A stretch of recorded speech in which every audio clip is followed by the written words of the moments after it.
Hello and welcome to ADHD Mums. This week's confession is, can you love someone and still dread having sex? Let's just say the thing.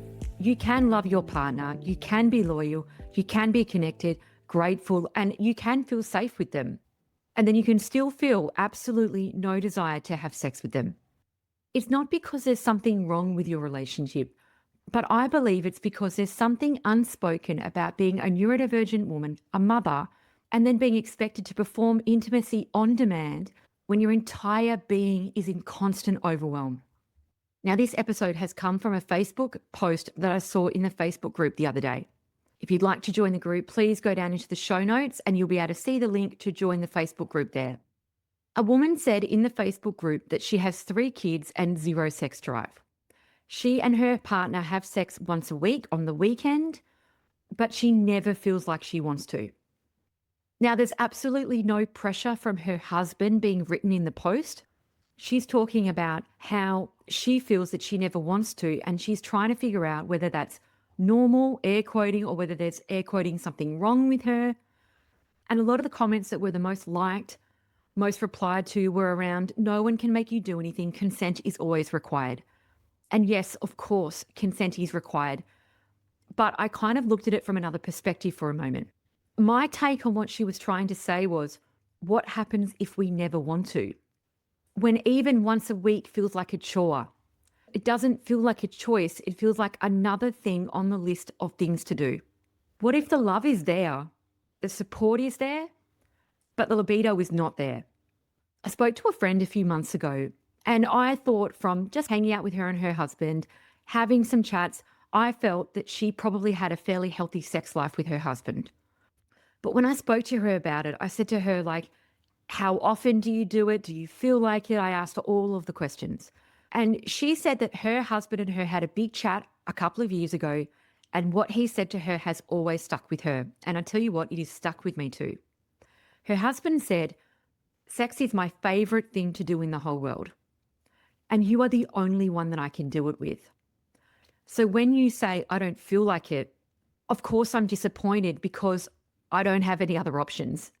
And they have a great relationship. Please don't see this as a threat. He's a lovely guy.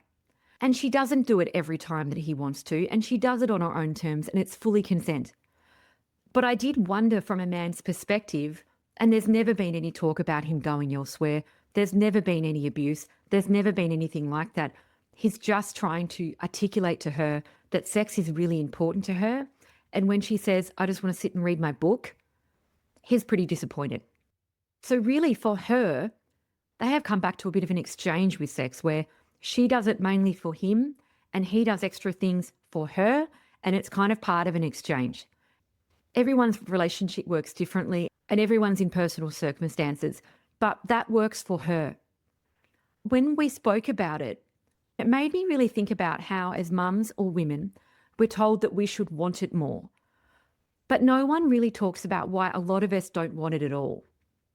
And obviously in ADHD, it presents differently in everybody. And there are some women and mothers who are hyper, who really enjoy having sex. They really love the intimacy at the end of the day. And it can be really difficult for both parties when you have a woman who wants it more and a man that doesn't want it as much, or 2 women that want it more and one doesn't. It can really work in all types of relationships, but it can be a real mismatch on libido and intimacy. But when I did survey Instagram and the Facebook group, predominantly I found the majority of ADHD women felt that they had a lower libido. I opened up a confession box online with the jot form. If you'd like to contribute, please jump down into the show notes and check it out. I'll give you a few quotes from some of the women that wrote in on the jot form. Sex feels like just another person needing something from me. I'm already overdrawn. I just want to have a shower or go to the toilet by myself. I don't want then someone asking me about when we're going to be having sex when I've just sat down for the first time today. Or another one, by the time the kids are asleep and the kitchen's done, I've got nothing left. Even the thought of being touched makes me feel tense and angry. Or I don't feel sexy anymore. I feel functional. I feel like a workhorse for my children. I haven't had my own body for years. I've been breastfeeding and pregnant. I'm over it. Now I've hit perimenopause. I couldn't think of anything worse. Another, my brain doesn't even register arousal anymore. I feel like I need absolute calm to even think about having sex, and the calm isn't there, so neither is my sex drive. Someone else said, I fake it, not because I want to, but because I just want it to be over. Now, those replies are from kind of the most common theme elements that I saw on the Jot forms. I think we need to move away from this just being some kind of mindset issue that we can just turn on. Like, let's just start getting turned on, ladies. I think we need to stop pretending that this is just a mindset issue that we could just overcome if we thought about it more. We know from research that ADHD is going to impact dopamine regulation. And we know that dopamine creates pleasure, motivation, reward. And for a lot of us women, the stress of parenting, overstimulation, and the lack of really autonomy, like autonomy over our lives, and it can really deplete the dopamine so significantly that sexual interest is just flatlined. That's how a lot of us feel. And it can work the other way, of course, and increase sexual interest, but this is an episode majority for the women who are finding that they have a lower libido. If you add in on top sensory overload of motherhood, constant touch, noise, mess, your body can really start to learn that physical contact is more like work, not actually pleasure, not something to relax in. I mean, how many of us can relax on demand? Like so few. It's like suddenly I'm feeling relaxed, calm, and sexual. Like I wish I could just turn that on. It doesn't work like that. Now, I looked up Esther Perel, and she's a psychotherapist, and she specializes in neurodivergent mums, desire, libido. And she really talks about desire for a lot of neurodivergent women needing distance, needing autonomy over themselves, and the space that we want. And we don't want to respond to a sexual invitation out of obligation.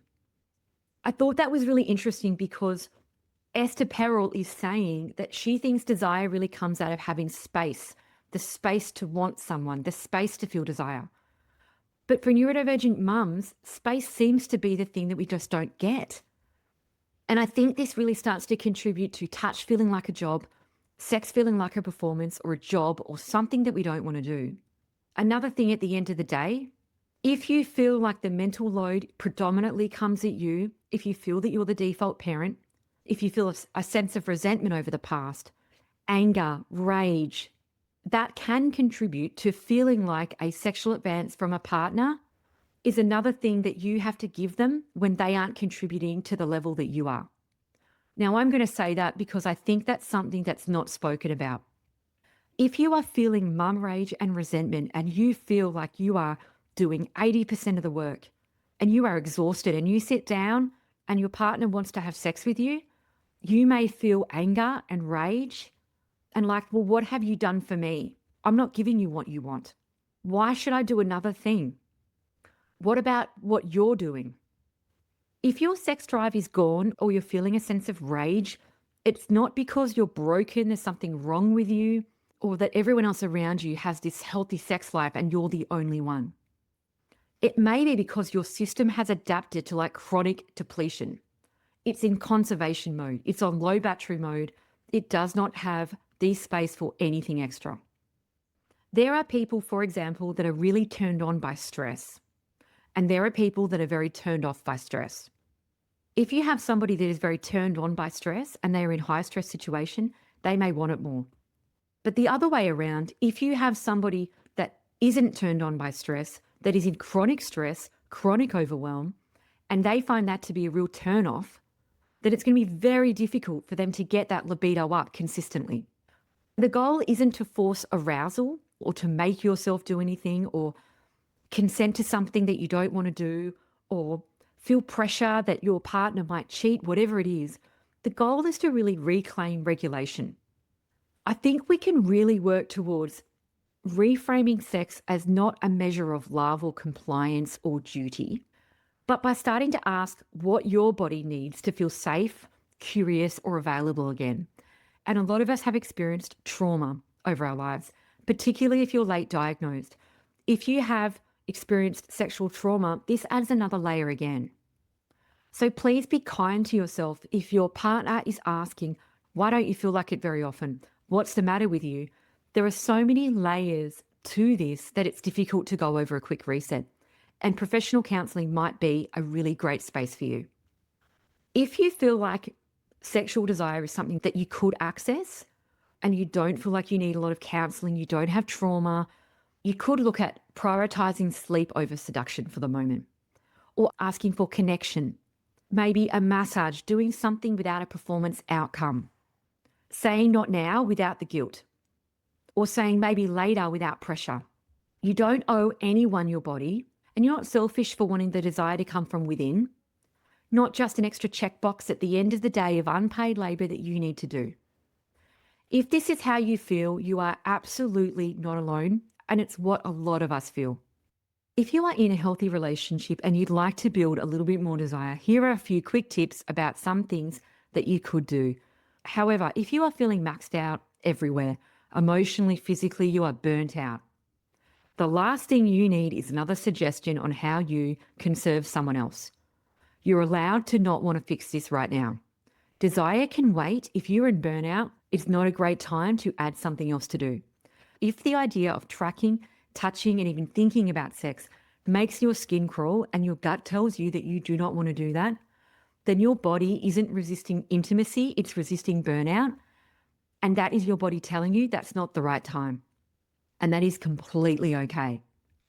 If this is you, please stop asking, how can I want to have sex again? And start asking, what do I need to not feel invaded by my life? That might look like saying no to everything that isn't essential. Letting your partner know it's not about rejection, it's just about being depleted or in burnout. It's not the right time now. It might be time later. Jump in, give me a hand now, and we can get there. But drop the intimacy expectations for the moment and build them back in when you've actually got something left in the tank. If your nervous system is screaming, don't touch me, that's not a libido issue. It is a boundary that finally is loud enough to be heard. The most intimate thing you can do for yourself right now is to believe it, honor it, and stop pushing through. When you have capacity again, then you can ask, what's next? But desire can't grow in captivity. And you're an emergent mum that lives in a prison of performance, pressure, and overstimulation. That is the problem. So removing what is in the way, the guilt, the exhaustion, and the resentment, the overfunctioning, is the best place to start. That was your confession for the week, and if it sounded like yours too, you are finally telling the truth out loud. This is not toxic positivity. This is, you are allowed to be burnt out, you're allowed to be touched out, and you're allowed to be still in love. You're allowed to stop pretending that you're up for it when you're actually just at your limit. So it's not just you. There are so many of us. In the survey that I did, we are in the majority of the women who feel like this. So you're not alone. We are in this together. Please join the Facebook group. It's such a safe place to share. I'll be here next time you need. Thank you so much for listening. If this has landed with you, please share with a friend, follow the podcast, or give me a review. I really appreciate the support. Thank you so much.